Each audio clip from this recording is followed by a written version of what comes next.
en Tele13 Radio Mesa Central con Angélica Bulnes. ¿Cómo estás, Angélica? Buenos días. Muy buenos días, Iván. ¿Cómo estás tú? Muy bien, aquí comunicándome o conectándome a Instagram Live, donde vamos a transmitir en paralelo en nuestra señal FM y en Instagram Live, como todas las mañanas, con nuestra comunidad que tenemos ahí, que se junta a todos los espacios. Lo más importante acá en Mesa Central. ¿Por dónde partimos los reyes? 2.475 nuevos contagios se reportaron ayer y con eso se mantienen sobre 16.000 los casos activos. ¿Te acuerdas que la semana pasada estábamos hablando de 13.000? Ahora estamos en 16.000. No sé si fue la semana Sí, pasada o no, a no, sí, finales de la antepasada. pero no hace tanto No tiempo hace más, mucho digamos, estábamos sí. hablando de que habíamos pasado de vuelta a los 13.000 casos Y activos. durante un buen tiempo estábamos debajo de 10.000, digamos. Exactamente. Bueno, Increíble, ¿eh? y además se registraron 21 nuevas muertes por causa asociada a esta enfermedad. Por segundo día consecutivo, la positividad diaria a los exámenes PCR fue del 9,5%, sobre cerca de 75.000 exámenes que se hicieron. El uso de cama UCI... 25.000 exámenes, o sea, 25.000, 25.000 sí, exámenes, eso, sí. 25. Ya, y es lo que preocupa Claro, pero es ahora casi un es, 10%. Sí. claro, el uso de camas UCI hoy día a nivel nacional es lo que preocupa, particularmente porque en 10 días el uso de camas COVID pasó de 700 pacientes a 801. Y entonces hay cifras críticas en Antofagasta, Valparaíso, Temuco, y en esa zona las autoridades están advirtiendo que podría haber un retroceso a cuarentena, a confinamiento total, Claro, fase 1. precisamente en función de esta capacidad, digamos. Exactamente. En la ciudad de Antofagasta y Iquique los hospitales se quedaron sin camas críticas y en los últimos días la capital de la segunda región ya se han trasladado a la región metropolitana 5 pacientes Claro, desde el fin de semana. y hay dos mecanismos posibles. Uno, la gente que es derivada a otros lugares, Ujú, que los cambian de ciudad sí. derechamente, o la reconversión de camas, digamos. Ayer el ministro Enrique París decía que respecto de la situación en Antofagasta, estaba cerca del hospital de Calama, había otro hospital en Antofagasta que podía también colaborar, o sea, que había alguna capacidad de maniobra, digamos. Pero en la práctica, en el hospital principal de la región No hay y camas. de la ciudad, no hay camas críticas. Entonces, ese es el problema. Y ahí entonces entra el tema de la conversión, que es un mecanismo de mediano plazo, Bueno, digamos. de hecho, hoy día el superintendente de salud, Patricio Fernández, junto al coordinador de camas de camas críticas del Ministerio de Salud, que es Luis Castillo, van a dar detalles sobre cómo se va a volver a adaptar el sistema integrado público-privado y se procederá al aumento de camas. Eso es bien importante, ¿eh? En varios sentidos. Uno, porque se da la señal, esto no había ocurrido, digamos. O sea, sí, Claro, sí ocurrió en marzo. exactamente, se está dando una señal de que hay que volver a actuar. Exactamente. Hay que volver a actuar en el sistema integrado de camas críticas, en la reconversión de camas, porque recordemos que lo que ocurrió el año pasado en la práctica fue que muchos centros asistenciales, muchos hospitales y muchas clínicas privadas lo que hicieron fue pasar de 12, 24 camas críticas que tienen normalmente en operación a 48 o más, o sea, al doble o más, digamos. Claro, se Ese, utilizaron los pabellones como camas críticas, pero además acuérdate que se suspendieron todas las otras cirugías que exactamente. no tenían que ver con atención COVID. Claro, el plan tiene varias etapas, pero en la práctica la señal es, ojo que estamos en esto otra vez. Claro, estamos Esa- hablando de esto otra vez. Exactamente, Es estamos una hablando de señal esto otra vez. preocupante. Así que, Y en otro nivel, perdona, está la otra dimensión de la colaboración público-privada, porque todas las clínicas privadas acogieron sin ningún reparo el plan del gobierno en marzo pasado y colaboraron con eso, pero ahora probablemente tengan algún reparo respecto de los pagos sí, de porque los esa, pagos no han ido todo lo rápido ni o todo lo sea, rápido, bueno, ni tampoco en la cantidad que se esperaba. que para Siempre las se ha clínicas. sabido que el Estado es un pagador demoroso, Claro. pero ahora también hay objeciones al parecer con los montos. Exactamente. Y es probable que surja también esa discusión, tal vez no a nivel público, pero probablemente en la colaboración, o sea, en la conversación entre el sector privado y el sector público, eso va a terminar Va a ocurriendo. tensionar de todas maneras. Claro. Ya, y mientras tanto, ante el aumento del caso de coronavirus y la entrega de permisos de vacaciones en distintos balnearios, las autoridades están tomando medidas o buscan tomar medidas para resguardar a la población. Entonces, por ejemplo, ya se han pedido 51.000 permisos para hacer viajes interregionales a lo largo del país.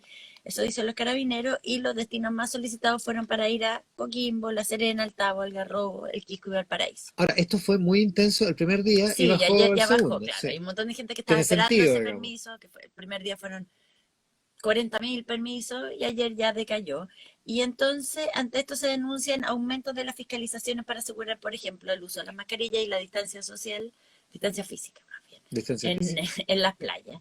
En la región de Valparaíso, el intendente Jorge Martínez explicó que se van a poner banderas rojas, no por la ola, sino que cuando una playa está al límite de su capacidad, bandera roja significa que no puede entrar más gente a la playa. Ah, claro, Como con para límite de controlar el aforo. aforo. Está buena, ¿eh? Sí.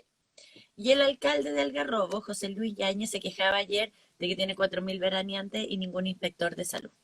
Estaba con problemas para poder fiscalizar. Sí. Lo mismo vi en una entrevista en la red, ponte tú, al Ya, alcalde de Cartagena, que decía lo mismo, con decía que tenía problemas. muy poca gente para Sí, porque es fiscalizar, difícil digamos. fiscalizar la playa. Enredado.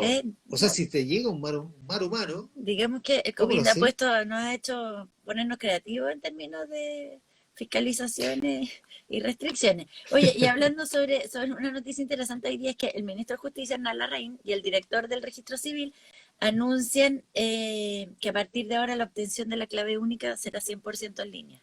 Ah, Eso es una buena noticia. eso es muy bueno. Vamos a ver cómo hacer el trámite para conseguirla, Sí, pero porque, o sea, tú sabes que yo tuve problemas con mi clave. ¿Viste que había que actualizarla?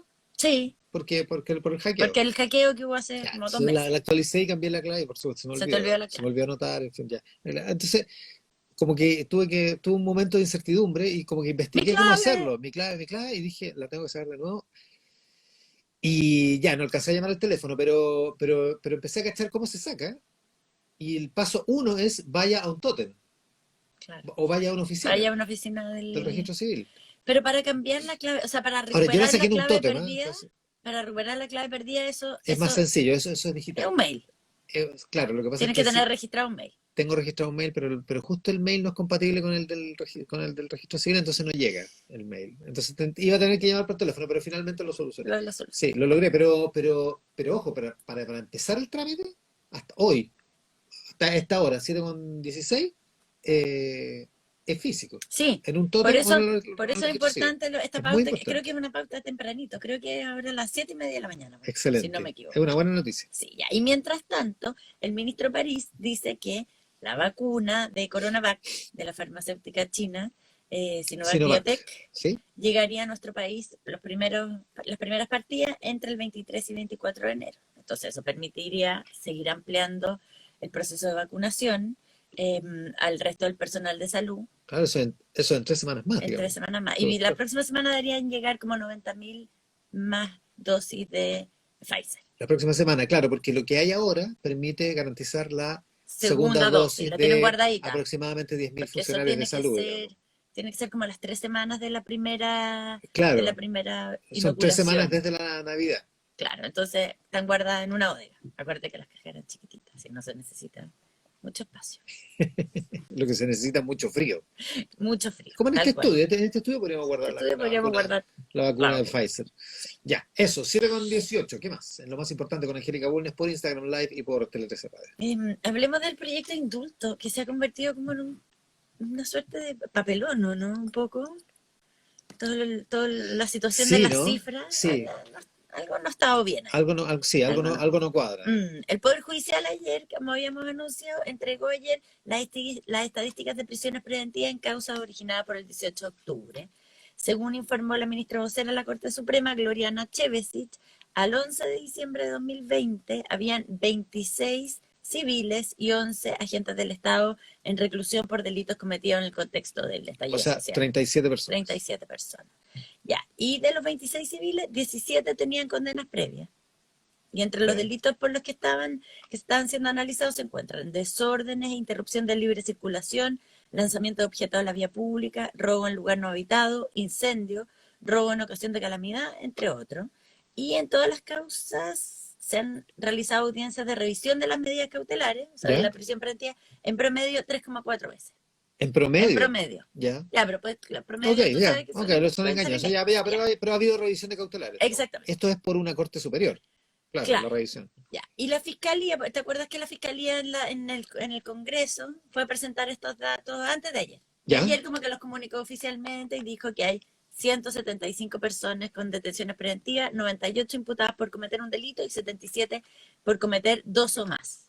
Ya. Ya, entonces, son distintas Ya. las cifras ante el Poder Judicial y la Fiscalía, porque la Fiscalía incluyó menores de edad y el Poder Judicial solo mayores de 18, pero también porque siguen distintas Hay metodologías. metodologías distintas, exactamente. Ya, pero Ya. ambas Pero bueno, cifras, mm, de todas maneras, son mucho menores a las que dio la presidenta del Senado, Adriana Muñoz, cuando presentó el proyecto de indulto para estos casos, que permitiría que personas condenadas por delitos graves pudieran acceder a beneficios, entre ellas acusados de homicidio en grado frustrado e incendio. Entonces, al presentar el proyecto de este indulto, la senadora Muñoz dijo que había casi 800 personas que están en prisión preventiva que no tienen proceso alguno, Claro. que es harto más de las cifras que han aparecido ahora. Sí, pues ese es el problema. Son 800 personas y además con la insinuación de que eran gente que estaba en prisión preventiva por haber salido a protestar, Claro, básicamente. claro, Como si no hubieran cometido ningún delito. Y ahora lo que aparece es que los que están, en muchos casos tenían antecedentes previos. Ahora, tiene sentido, el Poder Judicial y la Fiscalía están interesados en demostrar que están Que persiguiendo están delitos. claro, están Entonces, haciendo la pega. en fin, ya, pero igual la discrepancia de cifras es un papelón, grande. digamos. O sea, digo, es demasiado grande como para no Mm, tener una explicación razonable. exactamente. Y cuando le preguntaron en todo caso a la ministra Chevesic, la que entregó la cifra, por esta discrepancia, dijo, tampoco puedo descartar nada, desconozco qué parámetros, metodología de trabajo recogió la senadora para afirmar aquello, desconozco qué tipo de delitos consideró el periodo que analizó. Entonces sería bueno que la presidenta del Senado aclarara eso, porque lo que ella ayer dijo es básicamente, qué bueno, me felicito por esta discusión que abrimos. Ya, pero no explicó cuál fue la Pero no metodología explicó para la el sería número de bueno 800. saber, Claro. para saber realmente de dónde viene esa cifra 800, porque es una cifra muy alta. Claro, y Entonces, si vale la pena estresar a las instituciones, pues ya claro, se vio porque esto, ya se vio la opinión del Ministerio Público, del bueno, el fiscal gobierno había nacional, anunciado con por veto 20 ese proyecto. por 26 casos. Claro. Porque en la práctica los 11 casos de funcionarios públicos quedan afuera del proyecto de amnistía, digamos, o de indulto, Claro, como se quiera claro, porque llamar, los dejan, porque los deja afuera. que es Entonces, una de las cosas que se quejó Fiscal Agua, que no entendía esta como discrecionalidad. ¿por qué uno y no otro? Ya, Ujú. ok, ya, pero bueno, acepta eso. Son 26 casos entonces, de mayores de 18 años. Claro, ya. Ya, haz la proporción con las cifras del Ministerio Público que incluye a menores de 18 años. ¿Qué será? ¿De cuánto estamos hablando? ¿De 100? ¿De Mm. 150 casos en el total? Entonces es complicado. Sí, pues no por eso, pero es una legislación la que se está empujando. Pues. Exactamente, Ya. sí. Ya, y con todo el estrés que implica, digamos, con todo el estrés institucional, a eso me refiero. Y ahora este proyecto ha ido perdiendo, por cosas como esta, ha ido perdiendo harta fuerza en las últimas semanas. Está la Comisión de Derechos Humanos del Senado y algunos parlamentarios que lo habían respaldado, como la senadora Isabel Allende, eh, ha ido perdiendo entusiasmo frente a los reparos, por ejemplo, que han presentado otros dirigentes, porque además tampoco tiene mucho respaldo entre otros senadores de oposición. Claro, hay un tema ahí. Oye, ¿eso con lo del indulto? Y claro, ¿No tenemos estamos? otro proyecto también que se Ah, ya, presenta. pero espera, antes de Ya, eso, 7:22. Es que en el chat de Instagram, ya, Pan Chapo dice, supongo que se refiere a lo que estábamos hablando antes, del trámite para la clave única. Dice que el sí, trámite es muy simple, que te dan hora y contacto por Meet con un funcionario. Yo lo hice ayer, impecable, dice.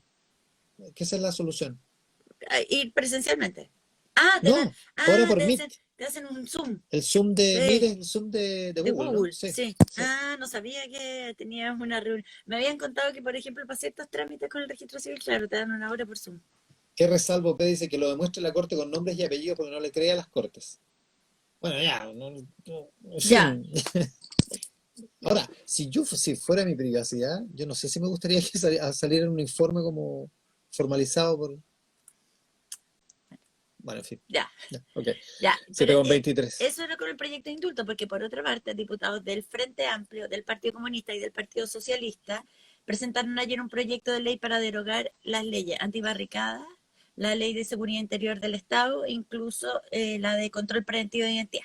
Entonces se trata de los diputados RD Giorgio Jackson, Maite Orsini, Miguel Crispi, Catalina Pérez, junto a Daniela Chicardini del PS, Amaro Labra del PC, quienes buscan instaurar lo que ellos llamaron una agenda anti-represión. Son tres normas que no aportan en absoluto, sino que hacen retroceder los derechos de las personas y no aportan en el control del delito, sino que fortalecen la discrecionalidad que el gobierno y que el aparato estatal tiene por sobre las libertades de las personas, dijo el diputado Jackson. Y hay que recordar que el diputado Jackson fue uno de los de este grupo del Frente Amplio de 12 diputados que votaron a favor de la idea de legislar el proyecto que tenía los artículos de antibarricada Claro, y antisaqueo y que después se arrepintieron. ¿Te acuerdas? Que claro, y después piden disculpas, sí. sí, hicieron, claro, un acto de contrición después de haber impulsado ese proyecto. Y entonces ahora el diputado dice que hay que sacar, entre otras, esa ley y que con esta iniciativa buscan delimitar las herramientas que tiene el Estado para generar mecanismos de represión. Y por su parte. Esto no le vino bien al gobierno, No le cayó bien. nada Ahora, bien. no le cayó bien para el discurso público, porque en la práctica le cae súper bien en términos del manejo de la agenda política. ¿Por qué? Porque es una cuestión media impopular. El proyecto, o no, O sea, la gente, claro, hemos estado hablando en los últimos días, son otro tipo de, son otro tipo de otro tipo de delitos, delitos, pero pero justo todos, hemos estado hablando de exacto, asalto y no sé qué, y balacera, aparece un grupo de diputados de oposición dice, diciendo, oye, control de identidad no, ley de seguridad del Estado no, antibarricadas no. claro, Entonces, la distinción, yo entiendo, ellos le hablan a su propia base, por que supuesto, entiende cada uno le perfectamente habla a su base. lo que es antibarricadas, pero el gobierno en este caso, al rechazar esto y decir que están jugando con la impunidad, Mm. le está hablando a una base que aparentemente es mayor, que es la que entiende que hay un problema de seguridad en la práctica, ¿no? Claro, todo se trata de que cuál es la base más grande. Ahora, hay que decir una cosa que es verdad, que la ley de seguridad interior del Estado es una ley que ha sido cuestionada muchas veces. Sí, sin O duda. sea, es una ley que tiene, Y la de control de y identidad la de también. control de identidad De también. O hecho, el sea, diputado comunista Maro Labra ayer exhibía algunas cifras, eran como 4 millones de controles de detención en un año con el 2% que llevan a una detención. claro. O sea, que sirve de algo desde O el punto de sea, vista de la seguridad. no es que no haya que a lo mejor repensar estas leyes, pero a lo mejor no, a lo mejor debería buscarse un acuerdo más grande, o sea, como Sí, una cosa menos efectista. pero el gobierno no sé si consideró tan mala la idea del sentido político Sí. del asunto, de la oportunidad Claro. política. Pero bueno, 7,26. A propósito, vamos a hablar con el director general de la PDI un rato más, Sí, Héctor Espinosa, sí. porque A propósito de todos estos todo temas, este digamos. tema de delincuencia y crímenes. 7,26. Ayer en la política, a días de que termine el plazo para la inscripción en el servicio electoral de los candidatos a la constituyente y también el resto de las elecciones que tenemos el 11 de Claro. abril, más de 2.000 personas se han postulado para competir como independientes. Mira el interés por ser parte de la constituyente. 2000. Sí. 2.000 personas a lo largo del Carlos país. Peña se ríe un poco de eso una Sí, columna sí, hoy en viene una la columna página, del en la Mercurio. C3 del Mercurio. Sí. Sí, tal cual. Dice que es impresionante el aumento, como De el la vocación florecimiento de y la interés vocación público. tribuna, sí, Sí. de tribunos. Sí. Tal cual. Y entonces, hasta el momento, la plataforma web que habilitó el CERVEL hace casi 3 semanas ha reunido 170.448 firmas para patrocinar a los 2020 precandidatos constituyentes. Como en la oposición no se logró una lista unitaria entre Unidad Constituyente y el Frente Amplio y el Partido Comunista, debido a la alianza que hizo el Frente Amplio con el Partido Comunista, el presidente de la Democracia Cristiana, Fuad Chaín, hizo un llamado a sumar a los independientes en los cupos de los partidos, de abrirse más a esto, para impedir la dispersión de candidatos, que es lo que hoy día teme con mucha fuerza la oposición. Claro. Que terminan totalmente dispersados, mientras que la derecha avanza, pareciera cada vez más decididamente a una lista única que incluya al Partido Republicano, cosa que al sector más de centro derecha, Más de centro, más de centro de la derecha, le da da su dolor de urticaria. guata. Sí. O sea, No, leí algunas declaraciones de Francisco Undurraga, el diputado de Bópoli, diciendo que los republicanos eran un partido de oposición, que qué hacían en la misma, claro, y que harían en la en misma RN lista. también hay quienes han planteado eso. También. Ahora, María Desbordes ayer dijo, me han insultado, me han denostado, me han calificado lo peor, pero creo que la unidad más importante en esto, Claro. solo para esto, Claro, se encargó de porque el subrayar. precandidato presidencial de RN, Mario Borde llamó a hacer esta lista única. Dijo, Tal la cual. unidad es lo más importante en este momento, entonces se sumó. Y por otro lado, el presidente de Comunes, Jorge Ramírez, del lado de la oposición, anunció que una carta segura para la convención constituyente, para ser candidata, es Beatriz Sánchez. Con esto, dando por cerrada la posibilidad de que fuera precandidata presidencial. Aguando un anuncio que Beatriz Sánchez va a hacer Supongo hoy, ¿no? que estaba preparando, claro, supongo que Beatriz Sánchez tenía ganas de ser ella. Claro, porque dio Jorge Ramírez de Comunes esta entrevista en la tercera, se la Sí. dio para el diario de hoy, digamos, aparece en el diario de hoy. Claro, pero salió ayer en la web, ayer. salió ayer temprano en la web, o sea, Sí. salió como que al mediodía. Claro. Ya, en fin. Entonces, Bueno, así bueno, están las cosas. así está. No sé si Beatriz Sánchez y Jorge Ramírez estén hoy día con cierta tensión. Ya, 7,29. ¿Lo último cortito? Que hoy día, o sea, para hoy día o mañana se podría esperar un cambio de gabinete para que salgan Así dicen. quienes tendrían intenciones también de lanzarse como candidato. Entonces ahora se habla, por ejemplo, del ministro Monker. Claro, la idea es La pregunta es si es uno o dos ministros que se van. Antonio Walker, Cristian Monquer, pero tampoco se descarta algo sorpresivo. Ponte tú que ¿Hay alguien más se algún ministro más entusiasme. entusiasmado Claro. con ir a la convención? No sé si después de la columna de Carlos Peña les vaya el entusiasmo, pero Con Angélica Bulnes revisamos lo más importante de la última jornada, 7:30 de la mañana ya. Así que nos despedimos de la comunidad de Instagram Live y, por supuesto, en Tele 13 Radio. muy buenos días.